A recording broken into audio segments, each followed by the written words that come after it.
Okay, I'm going to be doing some cooking today, and I'm going to make I got the crock pot out.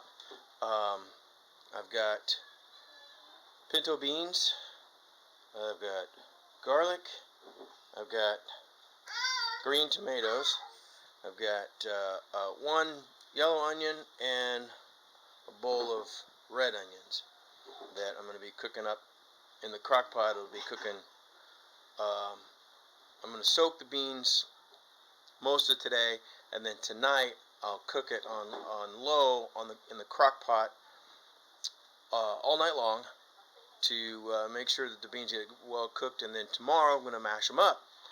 And so yeah, I'm going to do this in segments because it's going to take a little while, and I'll show you ultimately what we're making. Okay, I used 4 cups of the pinto beans.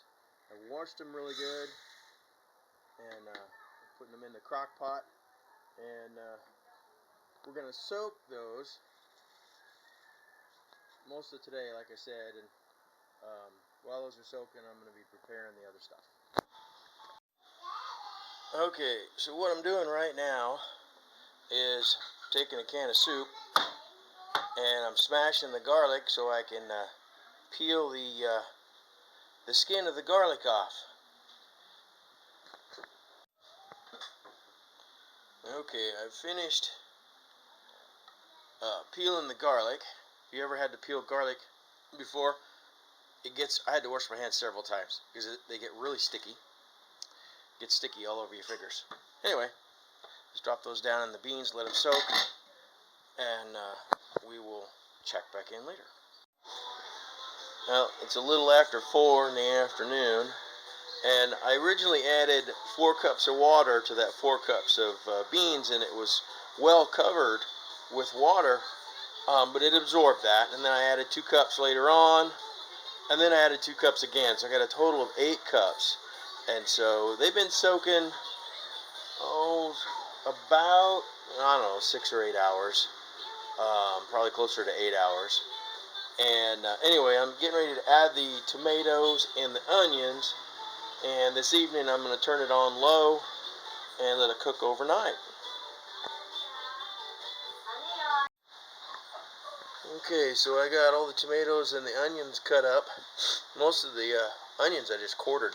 I didn't cut them up real small because they're going to cook in this crock pot overnight, and so it'll cook them right down to nothing. Anyway, that's it for this segment. It's 4:30 in the morning.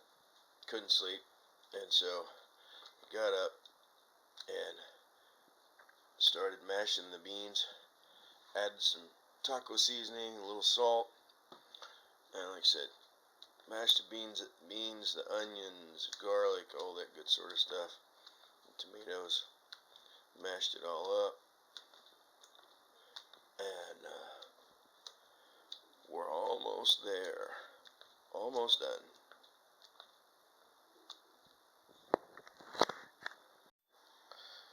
So now, for one of the final steps. Remember that last video, the Batlash Batlash box with the smashed bags of Doritos? Well, that's what they're for. I'm going to pour layers of Doritos into this bowl, top it off with the beans, and more Doritos and beans and so forth, making a Dorito casserole. Now, the one thing that I don't have to really make this dish go is I don't have cheese. I don't have real cheese. I don't have fake cheese. Cheese is kind of expensive here, and hard to come by. So we'll be doing it without cheese. It'll be good, but it won't be nearly as good if I had cheese. So, okay, so I got the first layer of the Doritos in there, and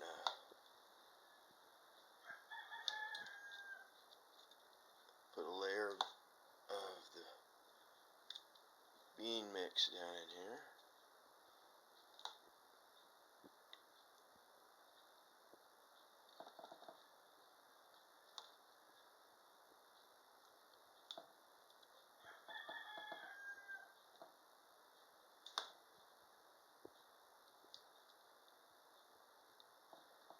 Kind of spread it around semi-even. Okay. And then we'll do another layer of Dorito particles.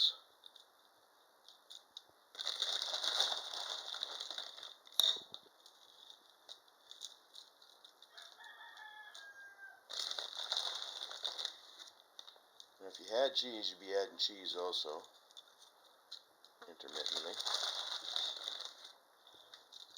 And another thing that I don't have that I would really wish I had some is some salsa. Now I'm sure I could get that here, but again, it would be expensive. Anyway,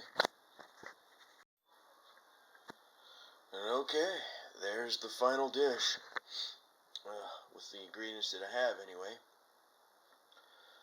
But looks really good. I'm gonna let it cool off and set up, and that'll be my breakfast. We'll talk to you later.